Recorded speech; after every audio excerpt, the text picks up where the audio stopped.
नमस्कार, खबरों का पंचनामा देख रहे हैं आप। मैं हूं आपके साथ पूजा। हम लेकर आए हैं देश और दुनिया की 5 बड़ी खबरें, जिसपे चर्चा के लिए मेरे साथ स्टूडियो में मौजूद हैं कैपिटल टीवी के editor in chief doctor Manish Kumar. Doctor साहब, बहुत बहुत स्वागत है आपका। धन्यवाद। सबसे पहले नजर हेडलाइंस पर। आर्टिकल 370 हटने के बाद पहली बार कश्मीर पहुंचे पीएम मोदी, दी करोड़ों की सौगात, विपक्ष पर किया कड़ा प्रहार। पीएम ने कहा, विपक्ष ने 370 के नाम पर गुमराह किया। ये नया जम्मू कश्मीर है जो खुलकर सांसें ले रहा। बंगाल में बवाल जारी, संदेशखाली में बीजेपी नेताओं को नहीं मिली एंट्री। ममता बनर्जी ने निकाला पैदल मार्च। आरोपी शाहजहां शेख अब सीबीआई की गिरफ्त में। केजरीवाल को फिर लगा बड़ा झटका। ईडी की शिकायत पर केजरीवाल को दिल्ली की कोर्ट ने भेजा समन। 16 मार्च को पेश होने का आदेश। एनडीए का बढ़ता जा रहा कुनबा, नीतीश कुमार आ चुके, नवीन पटनायक भी लगभग तैयार। आज रात चंद्रबाबू नायडू अमित शाह के बीच होगी मुलाकात। जल्द हो सकता है बड़ा ऐलान। राहुल गांधी ने किया 5 गारंटी का ऐलान। सरकार बनने पर 30 लाख सरकारी नौकरी का किया वादा। किसानों के लिए भी कई बड़े ऐलान। खबरों की शुरुआत में सबसे पहले बात पीएम मोदी के जम्मू कश्मीर दौरे की। प्रधानमंत्री नरेंद्र मोदी आज श्रीनगर के दौरे पर रहे। इस बीच उन्होंने देश को बख्शी स्टेडियम से 6400 करोड़ की 53 विकास परियोजनाओं की सौगात दी। धारा 370 हटने के बाद प्रधानमंत्री की ये पहली कश्मीर यात्रा रही। पीएम ने श्रीनगर में कश्मीरी नागरिकों को संबोधित किया। इस दौरान विपक्ष पर करारा वार किया। पीएम मोदी ने कहा कि 370 के नाम पर कुछ राजनीतिक परिवार हमेशा फायदा उठाते रहे और कांग्रेस गुमराह करती रही। पीएम ने यह भी कहा कि यह नया जम्मू कश्मीर है, इसका दशकों से इंतजार था। आज जम्मू कश्मीर खुलकर सांसें ले रहा।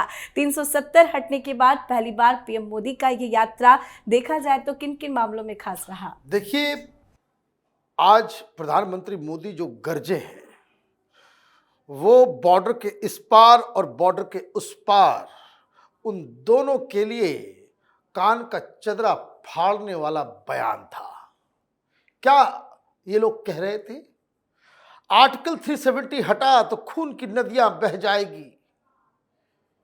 एक बार कर्फ्यू हटा करके देखो, लोग सड़कों पे उतरेंगे, ऐसा कोहराम होगा कि दुनिया ने कभी ऐसा कोहराम देखा नहीं था। यही इमरान खान यूएन में जाके कह रहा था, यही बात कांग्रेस पार्टी कह रही थी, यही बात देश के वामपंथी कह रहे थे। प्रधानमंत्री मोदी ने आज आईना दिखाया कि जो लोग खून की नदियां की बात कर रहे थे उनको अब मालूम होना चाहिए, सिर्फ 2023 में एक साल में 2 करोड़ पर्यटक वहां पहुंचे।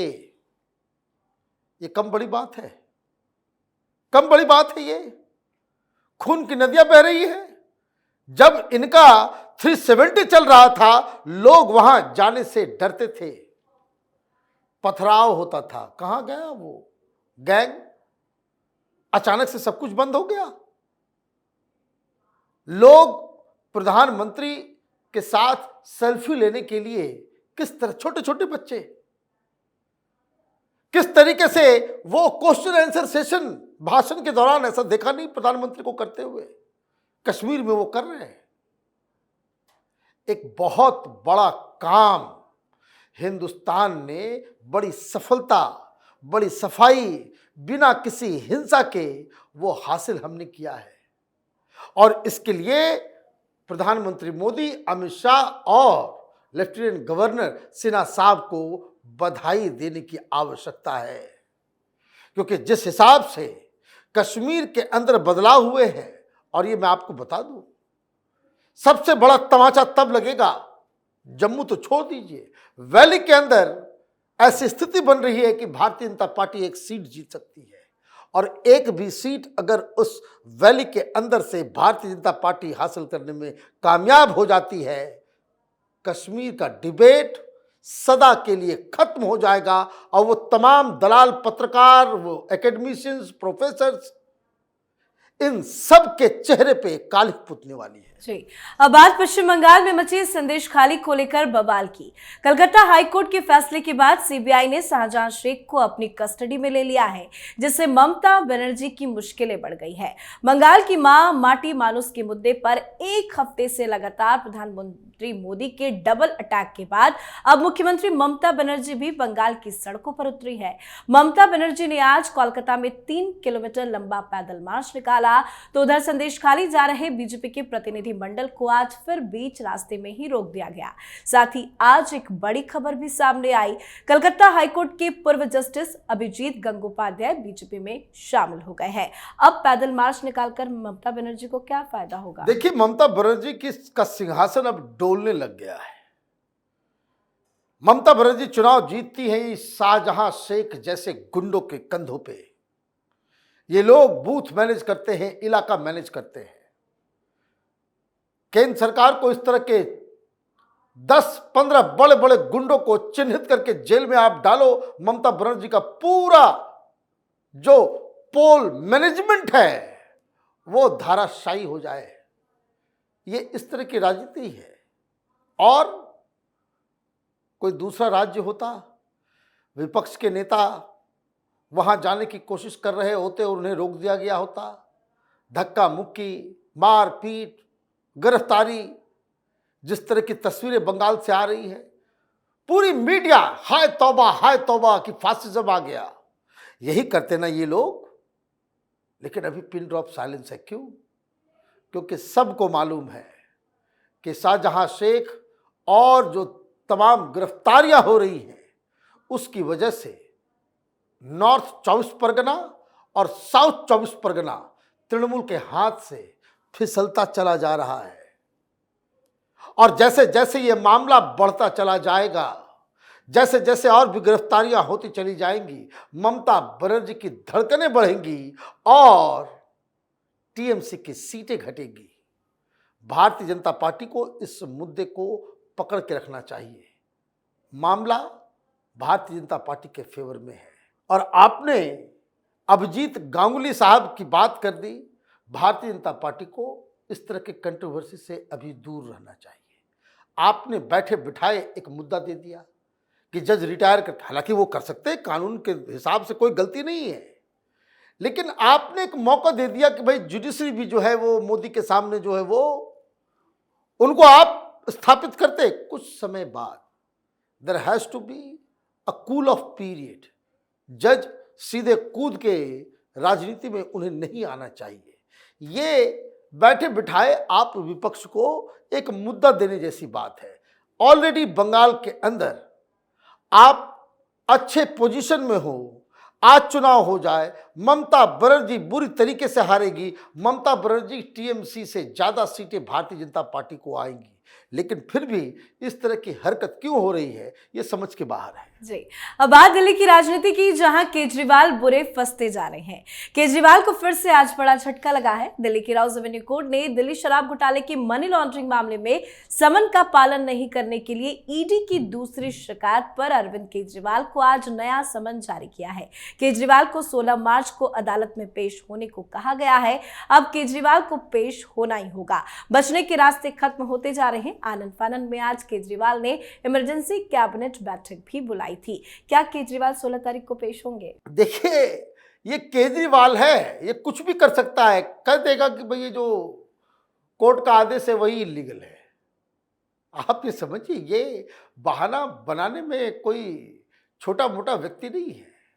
इमरजेंसी मीटिंग बुला रहा है, भाई क्यों बुला रहे हो? अब तो 16 तारीख को जाना होगा। और मैं आपको बता दूं, ये 16 तारीख को जाने से पहले ईडी फिर एक और नया समन ठोक देगी। केजरीवाल के पास कोर्ट के अंदर जवाब देने लायक कोई सिचुएशन नहीं बचेगा, न कोई दलील बचने वाली है। इमरजेंसी मीटिंग हो रही है कि अब इसको लग रहा है कि अब आखिरी वक्त आ गया, अब गिरफ्तार होने से कोई नहीं बचा सकता। क्योंकि दो चीजें जो समझने के लिए है, एक, घोटाला हुआ है ये सुप्रीम कोर्ट कह रहा है, और दूसरी तरफ इसका बहुत ही इंपॉर्टेंट रोल है, इसके सबूत ईडी के पास अच्छी तरीके से मौजूद है। तो केजरीवाल का बचना नामुमकिन सा है। जी, तो चुनाव से पहले केजरीवाल जेल पहुंचने वाले हैं, तो दूसरी तरफ चुनाव से पहले एनडीए का कुनबा भी लगातार बड़ा होता जा रहा है। आज रात आंध्र प्रदेश के पूर्व सीएम चंद्रबाबू नायडू गृह मंत्री अमित शाह से मुलाकात करेंगे। खबरों के मुताबिक भाजपा, टीडीपी और जनसेना देर रात मीटिंग कर गठबंधन पर चर्चा कर कुछ बड़ा फैसला ले सकती है। साथ ही ओडिशा में सत्तारूढ़ बीजू जनता दल के प्रमुख नवीन पटनायक के भी जल्द एनडीए में वापसी की अटकलें हैं। जल्द कुछ बड़ा ऐलान संभव है। चंद्रबाबू नायडू और नवीन पटनायक के एनडीए में शामिल होने की खबर है। इस खबर में कितनी सच्चाई है? देखिए, चंद्रबाबू नायडू प्रधानमंत्री मोदी से मिले थे और वहां के जो मुख्यमंत्री हैं रेड्डी साहब वो भी मिले थे। दोनों के साथ भारतीय जनता पार्टी के रिश्ते अच्छे हैं। दोनों ही पार्टियां चाहती है कि भारतीय जनता पार्टी के साथ उनका गठबंधन हो। और जो वाईएसआर रेड्डी की तरफ के कैंप की तरफ से जो खबर आ रही है कि प्रधानमंत्री मोदी के साथ उनके इतने मधुर रिश्ते हैं, क्या आप देखिए कहीं कोई कंट्रोवर्सी नहीं हुआ। और जितने भी कंट्रोवर्शियल बिल्स लाए गए बीजेपी के द्वारा संसद के अंदर सरकार के द्वारा, हर बार वाईएसआर रेड्डी ने अपनी तरफ से वोट सरकार के फेवर में किया। यही बात बीजू जनता दल का भी। पटनायक साहब एनडीए में नहीं होकर भी वो एनडीए में ही हैं। एक बार भी किसी भी मुद्दे के ऊपर उन्होंने सरकार के खिलाफ वोटिंग नहीं की। तो ये तो एक मसला है। लेकिन इंपॉर्टेंट क्या है? इंपॉर्टेंट है आंध्र प्रदेश के अंदर वहां फिल्म स्टार की पार्टी है जनसेना और टीडीपी के साथ भारतीय जनता पार्टी का गठबंधन होना तय है। मामला सीट के ऊपर अटका हुआ है कि कहाँ कितनी सीटें, क्योंकि वहाँ पे भारतीय जनता पार्टी वहाँ पे कोई बहुत बड़ी पार्टी नहीं है। लेकिन ये ज़रूर है कि वो अगर एक पुश दे, अगर भारतीय जनता पार्टी के साथ वाईएसआर रेड्डी या फिर चंद्रबाबू नायडू ये दोनों ही पार्टियां अगर गठबंधन करती है तो उनको ज़्यादा फायदा होगा। और इसी चीज़ का निगोशिएशन जो है वो भारतीय जनता पार्टी कर रही है। तो ये तो बीजेपी के लिए अच्छी खबर है। इनका कुनबा बढ़ रहा है। 400 पार एनडीए का वो टारगेट है। कल हम लोगों ने डिस्कस किया था कि आज कांग्रेस पार्टी की कोई मीटिंग होने वाली है। पता नहीं वो मीटिंग हुई नहीं हुई, कोई खबर नहीं आ रही है। जी, आज की आखिरी खबर में बात राहुल गांधी के बड़े ऐलान की। राहुल गांधी इन दिनों अपनी यात्रा में है और यात्रा के जरिए उन्होंने कुछ बड़े ऐलान किए हैं। राहुल गांधी ने कहा कि हमारी सरकार बनने के बाद हम 5 ऐतिहासिक काम करेंगे। युवाओं के लिए भर्ती भरोसा, 30 लाख खाली पद भरना, पहली नौकरी पक्की करना, पेपर लीक से मुक्ति, गिग कर्मियों के लिए सामाजिक सुरक्षा और युवा रोशनी के तहत जिलों में स्टार्टअप के लिए 5,000 करोड़ रुपए देंगे। उन्होंने ये भी कहा कि कांग्रेस पार्टी के घोषणा पत्र में किसानों को एमएसपी के लिए कानूनी गारंटी देने का वादा किया गया है। उन्होंने कहा, आदिवासियों की जल जंगल की लड़ाई हमारी लड़ाई है, आपके साथ हम खड़े हैं। ये जो 5 गारंटी राहुल गांधी दे रहे हैं, जनता भरोसा करेगी क्या? भाई, आपने पिछली बार जब आपकी सरकार बनी थी तो राजस्थान में गारंटी दी थी। क्या गारंटी था? 1 2 3 4 5 6 7 8 9 10 दिनों में ये भाषण था। इसलिए मैं ऐसे बता रहा हूं कि 10 दिनों में हमारी सरकार तमाम बेरोजगार युवाओं को 6,000 रुपए बेरोजगारी भत्ता देगी। तो 1 2 3 4 5 साल भी बीत गए, सरकार भी चली गई, वो भत्ता कभी नहीं मिला। यही बात आपने छत्तीसगढ़ में भी की थी, तो 5 साल वहां भी चली गई, सरकार भी चली गई, कोई बेरोजगारी भत्ता नहीं मिला। राहुल गांधी, ये किस तरीके का आप गारंटी दे रहे हो? हिमाचल में आपकी सरकार है, गारंटी पूरी हो गई। कर्नाटक में भी आपकी सरकार है और बड़े जोर शोर से पहले इन लोगों ने कह दिया भाई कि गारंटी पूरा करेंगे 10 दिन के अंदर। एडवर्टीजमेंट भी छप गया कि गारंटी पूरी हो गई। अभी कर्नाटक का चाहिए। सारे लोग पूछ रहे हैं कहाँ है वो 5 वादे। वादा करना बड़ा आसान काम होता है और जब वादा निभाने की बारी आती है तो सिद्धरामैया ने अपने इकोनॉमिक एडवाइजर को मीडिया के सामने भेज दिया कह दिया कि जाकर के बोल दो कि भाई पैसे ही नहीं है, क्या कहाँ से होगा। भाई पैसे नहीं है, वादा करते समय आपको समझ में नहीं आ रहा था, और अब क्या कर रहे हैं, अब ये देश तोड़, वादा तो वादा और उसके बाद देश तोड़ने का इरादा। अब ये कह रहे हैं, ये डिबेट कहां से आया कि साउथ नॉर्थ हम ज्यादा टैक्स देते हैं, कर्नाटक सबसे ज्यादा टैक्स देते हैं, हमको पैसा दो ताकि हम अपना वादा पूरा कर सके। तो ये तो इन लोगों की आदत हो गई है।